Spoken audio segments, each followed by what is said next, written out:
One reckless decision destroyed the judge's trust in seconds. Watch Judge Simpson's unforgettable courtroom speech before ordering the student straight to jail. I almost want to think about you as just being stupid. And I hate using that, but this is just absolute stupidity. When I saw the photographs of what you were doing, you need to thank your attorney that she was able to convince me that maybe that wouldn't be the best thing in the world. Because I don't issue orders I don't intend to enforce. 14 days just before we're coming. Michigan is now back in session. You may be seated. Court does call the case of the people of the state of Michigan versus Henry McKean Shapiro. Good afternoon, Your Honor. Robert Lee on behalf of the people. Lauren asking on behalf of Mr. McKean Shapiro, who stands to my left. All right, this is the people's motion regarding revocation of bond. Go ahead. Thank you. Your Honor, on September 17, 2024, this defendant was given a set of bond conditions. One of those conditions was that the defendant could be on the U of M campus only for the purposes of attending class and or for the purposes of employment. On March 28, 2025, which people have articulated in their motion, the defendant violated that specific bond condition. He was photographed in Angel Hall, putting up flyers at approximately 10:25 a.m. He did not have a class in Angel Hall. He was not working at Angel Hall. He had no purpose to be there, and therefore the people believe that it was a violation. Attached to our motion, we have attached several documents. One was the bond order, which outlines the conditions that he was governed to by this court.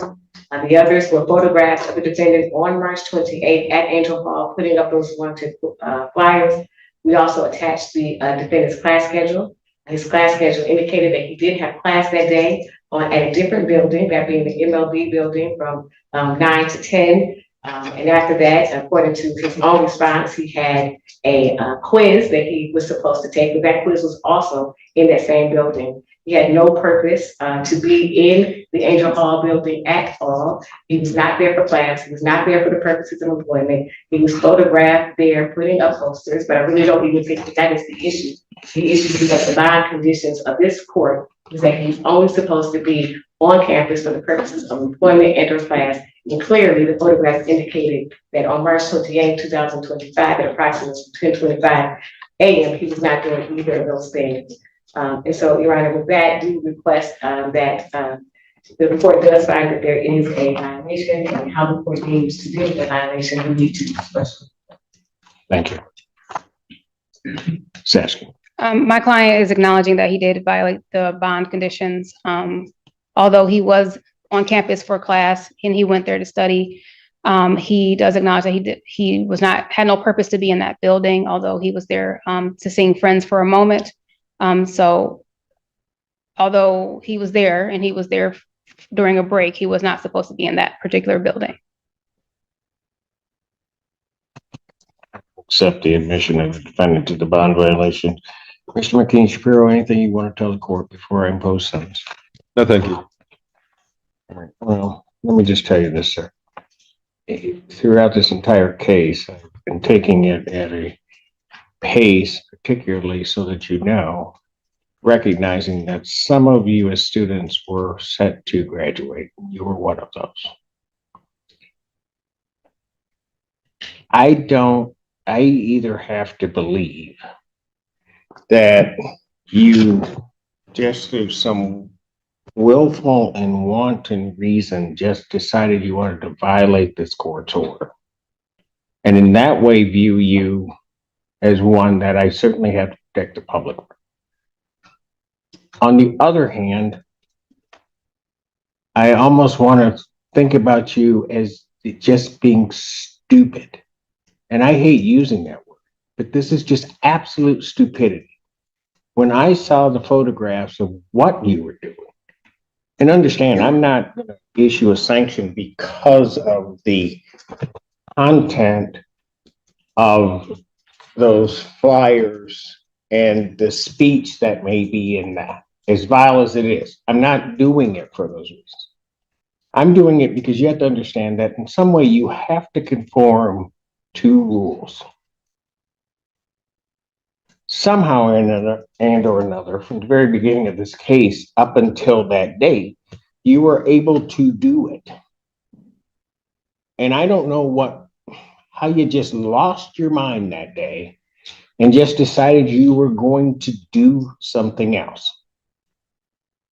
I told your counsel when we were back discussing in chambers, and I'll just make it real clear, that upon seeing that, unless you gave me some good explanation, I was just going to send you. You were just going to sit till this case ended. You need to thank your attorney that she was able to convince me that maybe that wouldn't be the best thing in the world. Because I don't issue orders I don't intend to enforce. You violate them, I'll hear you out. I'll allow you that due process to be able to explain to me what happened. I think as Mr. Macklin, when he was arraigning before, I have difficulty sometimes with these orders regarding the U of M. I grew up in Ann Arbor. I understand that sometimes you can be walking around, you're on city property, the next thing you know, you're on university property. I get all of that. That wasn't this. You were someplace you weren't supposed to be, quite frankly, doing something you shouldn't have been doing given the circumstances that you're in at this time.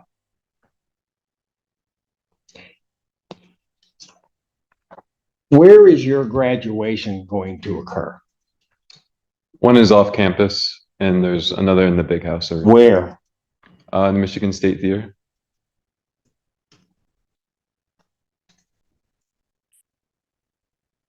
But that's a UM sanctioned event. I don't believe it's university property, though. Okay, amen.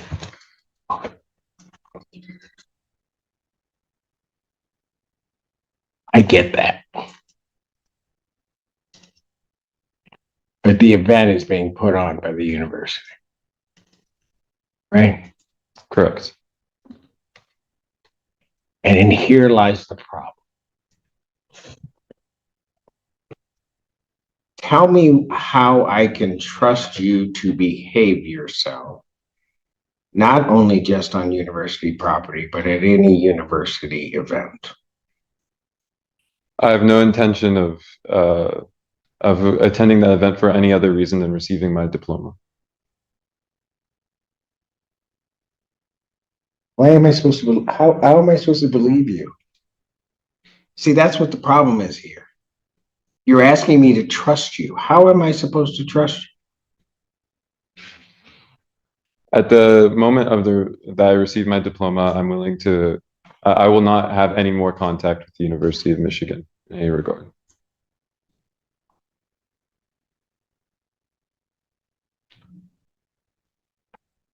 That's the only ceremony you were attending?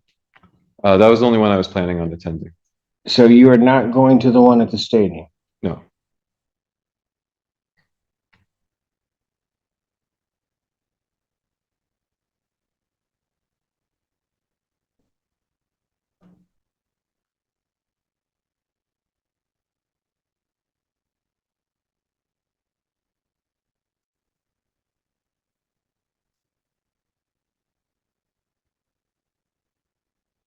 The other thing that your attorney convinced me not to do, because quite frankly, I was concerned certainly about those of you that were graduating initially when this case came along.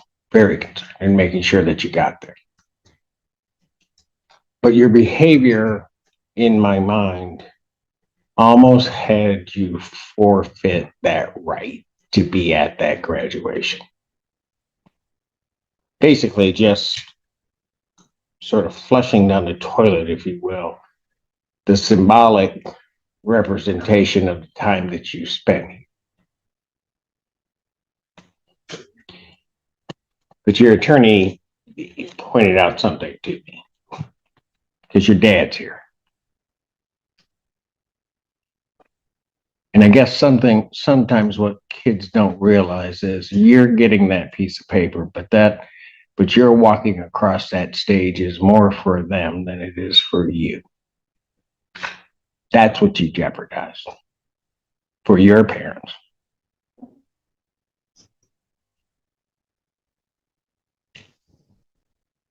So the only reason that I'm even, and I don't know your dad, I never met him, wouldn't be able to pick him out of the crowd that's out there, but I'm just going to tell you something. The only reason I'm fashioning something that allows you to attend that graduation is for your parents. Much appreciated, Your Honor. They shouldn't suffer because of your stupidity. Because that's something they never get back. But you're going to have to pay a consequence for it. Everybody else here has been able to conduct themselves as best I know in a fashion to comply with the court's orders. You did not. Your attorney has convinced me that sending you to jail for 10 days through the graduation commencement weekend would be unduly burdensome to you and your family. So here's what I'm going to do. I think it appropriate that you spend time in jail for violation of the court's orders. And I do consider it not just a violation of that order, but I consider it a willful violation that you did. You knew better. So, Mr. Allen. So it's going to be the sentence of the court. You're going to spend 4 days in the Washtenaw County Jail. This way. Thank you, sir. Shame on you. Stay here. Stay here. Stay right there, sir. Just stay still. You're good. You're good. Do you have anything on you? Hmm? Do you have anything on you? Put your hand. No. You can put your hand. You're going to spend 4 days in the Washtenaw County Jail. I'm going to release you after those 4 days. So that you know, today counts. So it's not like 4 days from today. Should be out Sunday. You'll be placed on a GPS tether for your location to make sure that you do not enter any University of Michigan property. So be careful when you're walking, once you're out, when you're walking around, that you don't just stray there, because particularly down where your commencement is, you know what I'm talking. There's areas that are U of M property. You understand that? Understood, Your Honor. Okay. Defendant is remanded.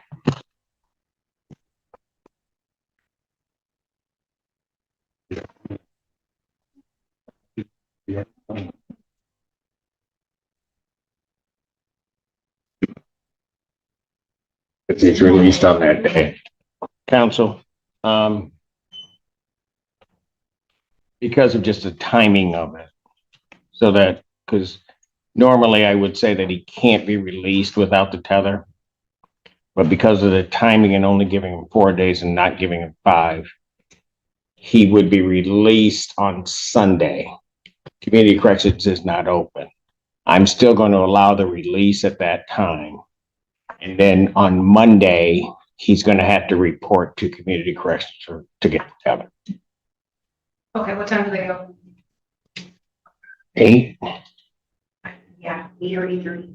8 or 8:30. Well, I'll just put it this way. He'll have to be there before noon on Monday. All right. Has that woman been removed from my building? She out of my building?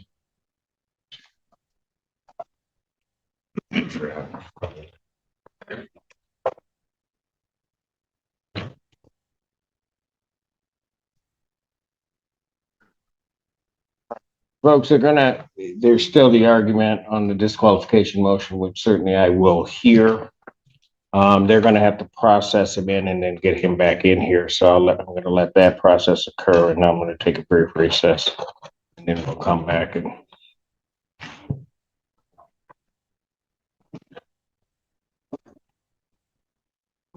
Folks, before you get up, would you have a seat, please? Understand something. All of these things are difficult. You may not like the court's rulings. A lot of thought has gone into them.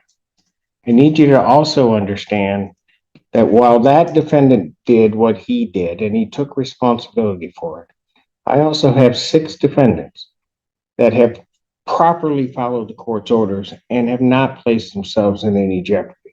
What happened in that case is he did it to himself. But anybody that wants to have an outburst, you can have an outburst all you want, but you're just going to be removed from my building. I'm not going to tolerate it. It's not fair to these defendants as well as Mr. McKinney Shapiro to have their case properly heard. So I'm going to expect that everyone will conduct themselves in conformity with it. This hearing is a perfect example of how violating bond conditions can carry serious consequences even before a criminal case reaches trial. The judge made it clear that the punishment was not based on the message contained in the flyers, but on what he viewed as a willful violation of a lawful court order. Instead of imposing the harsher sanction he had originally considered, the court credited defense counsel's arguments, took the defendant's parents into account, and ultimately ordered 4 days in county jail, followed by GPS monitoring and continued restrictions on entering University of Michigan property. The judge also reminded everyone in the courtroom that every other defendant had managed to follow their bond conditions, reinforcing that personal accountability mattered most in this decision. Whether you agree with the sentence or think the court should have been more lenient, one thing is clear: ignoring a judge's bond order can quickly change the course of a case. If you enjoyed this courtroom breakdown, don't forget to like this video, share it with fellow courtroom fans, and subscribe to the channel for more real courtroom moments, legal analysis, and unforgettable judicial decisions.